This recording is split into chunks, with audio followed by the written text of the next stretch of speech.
All right, this is section 6.3. We're talking about logarithmic functions. So let's look at the definition of a logarithmic function. So a logarithm base b of a positive number x satisfies the following definition. For x greater than 0, so you can't have any negatives inside here. Okay, so x can't be negative. It can be positive numbers, and it can't be equal to 0 either. And for b being greater than 0 and not equal to 1, well then this right here is the same thing as b raised to y is equal to x. Okay, so what we do is, and we have another, this right here. So we take b raised to whatever it's equal to, and then we set that equal to whatever is inside. Okay? Okay, so how we read this is the logarithm with base b of x, or the log base b of x. Okay, so the logarithm y is the exponent to which b must be raised to get x. We also need to note that the log functions and the exponential functions switch their x values, which means they are actually inverses of each other.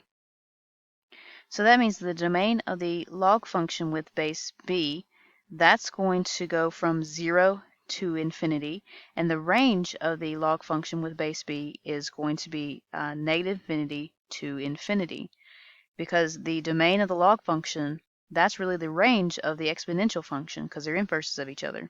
The range of the log function is actually the domain of the exponential function, because they are inverses of each other. Okay, so given the equation in log form, log base b of x is equal to y, we convert it to exponential form. Well, all we have to do is whatever the base is, raise it to what it's equal to, take that and set it equal to whatever is inside. Okay?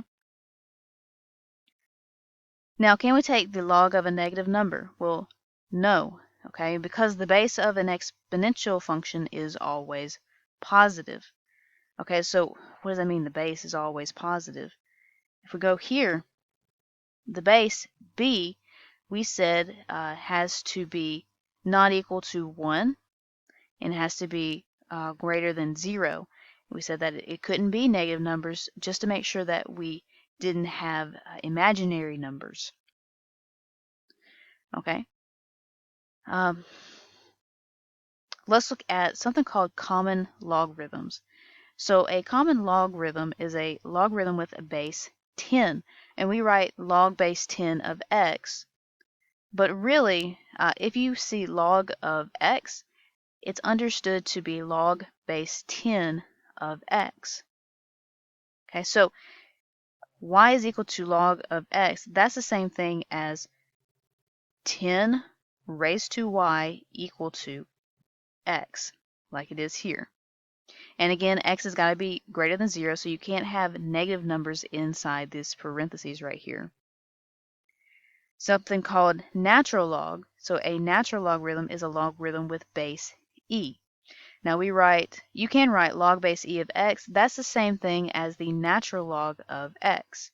Okay, so y is equal to the natural log of x. Well, that's really saying log of base e of x. So we take e, raise it to y, equal to x, like this right here. And x again inside here, or inside here, cannot be a negative number, and it cannot be 0. The same goes well for here. Cannot be a negative number and cannot be equal to 0. So we're going to write log 6, base 6 of square root of 6 is equal to 1/2 in exponential form. So we're going to take the base, raise it to so what it's equal to, and then set that equal to what's inside. So 6 raised to 1/2 is equal to the square root of 6. Now, is that a true statement? Well, yeah, because I can write 6 raised to 1/2. That's the same thing as the square root of 6. If I have 6 raised to a third, well, that's the cube root of 6. If I have 6 raised to a fifth, that's the fifth root of 6. So yeah, these two things are the same thing. Okay? So let's get rid of all this. Our final answer is this right here. Now let's look at this one.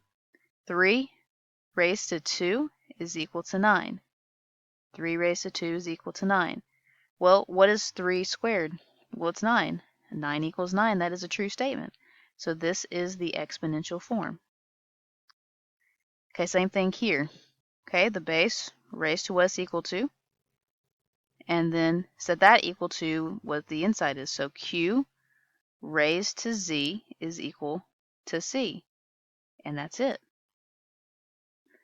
Okay, 10 raised to 6 is equal to 1 million. So 10 raised to 6 is equal to 1 million. Okay.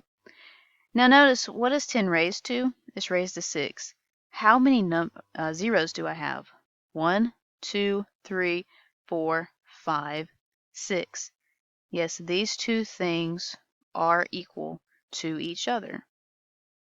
Okay, so this right here would be our final answer. Okay, now we're going to solve for x here, so keep doing what we're doing. 3 raised to 2 set equal to x. So 3 raised to 2 set equal to x. Well, 3 times 3 is 9. So x is equal to 9. Now, is x 0? No.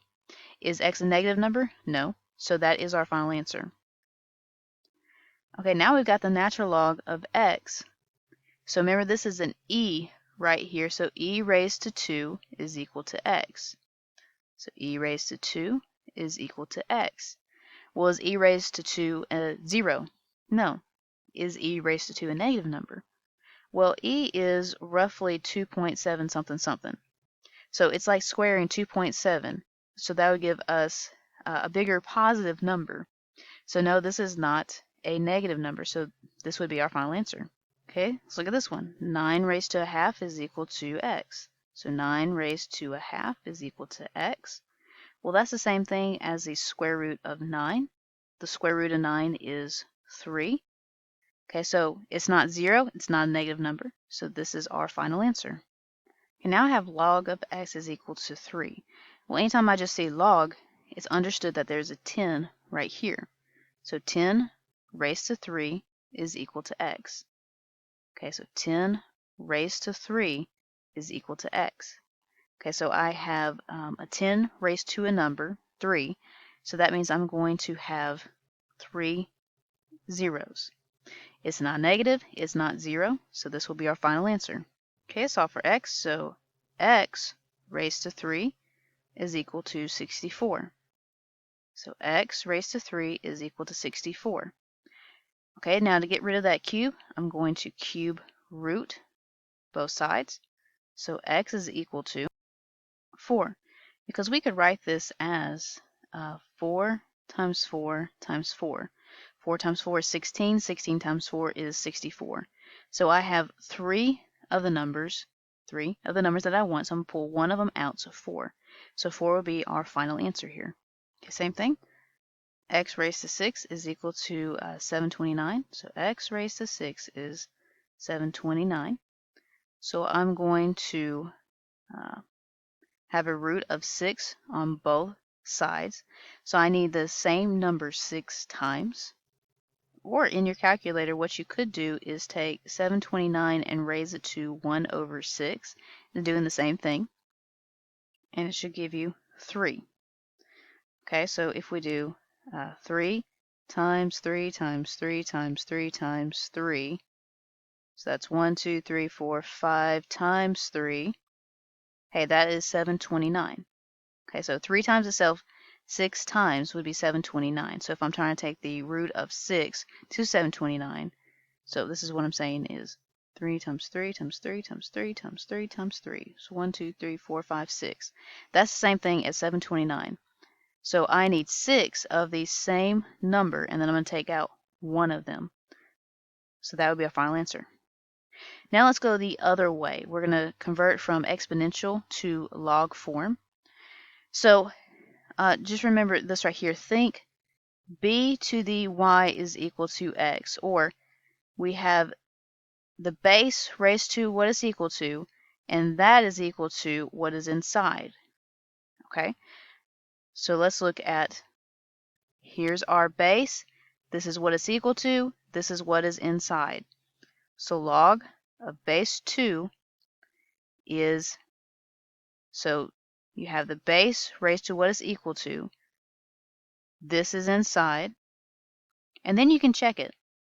2 raised to 3, is that equal to 8? Well, yeah, that is 8 is equal to 8. Okay, so this is our final answer right here. Okay, so we have the base, so log base 4. This is what it's equal to, so that's what's inside. This is what it raised to, so that's what this whole thing is equal to. And again, you can check it. 4 raised to x is equal to y. Well, that's what they gave us right here. Okay, so here's our base, so log of 3. This is what it's equal to, so that's what's inside, and then equal to what it's raised to, negative 2. And then you can check it again. 3 raised to negative 2 is equal to 1/9. So 3 raised to negative 2 equal to 1/9. Well, yeah, this is going to be 1/3 squared, which, hey, that is 1/9 equal to 1/9. Okay, so this is our final answer right here. Now let's look at this one. Okay, we got to rewrite this one just a little bit. This is 16 raised to a 4th is equal to 2. So we have log of base 16 of 2 is equal to 1/4. And check it. 16 raised to a 4th is equal to 2. Well, 16 raised to a 4th is equal to 2. That's the 4th root of 16. I need 4 of the same number. Hey, if we write 2 times 2, that's 4, times 2 times 2, so I got 4 times 4, that's 16. Yeah, that's right. Okay, so that would be our final answer. Now let's look at evaluating logs. Okay, so we are going to rewrite it in exponential form, and then we'll solve it from there. Okay, so this is log of base 10. Okay, we'll set it equal to y. So we're just evaluating it. Okay, so we've got 10 raised to y is equal to 1,000. So what do I need to raise 10 to give us 1,000? Well, how many zeros do I have? I have 3. So 10 raised to 3 will give us 1,000. So this entire thing here is equal to 3. That's why it's asking us, to what exponent should b be raised to in order to get x? 10 raised to what will give us 1,000? That's what we're doing. Okay, we'll set this equal to y. So 3 raised to y is equal to 1 over 27. So 3 raised to what will give us 27? And first off, let's look at 3 raised to what will give us just 27. Well, if I have 3 raised to 3, that will give me 27. But over here, I need 1 over 27. So what I need to do is I need to make that a negative 3. Because what that will do is it'll flip that 3, make that a positive, and then, hey, now I have 1 over 27. Okay, so my answer for this one is negative 3. Okay, let's look at this one right here. Okay, we'll set it equal to y, so 4 raised to y is 16. So what do I need to raise 4 to get 16? Well, 4 times 4, or 4 squared, will give us 16. So this will be equal to 2. Okay? 1/3 raised to y will give us 27. Well, we know that 3 raised to 3 will give us 27, but we have a third.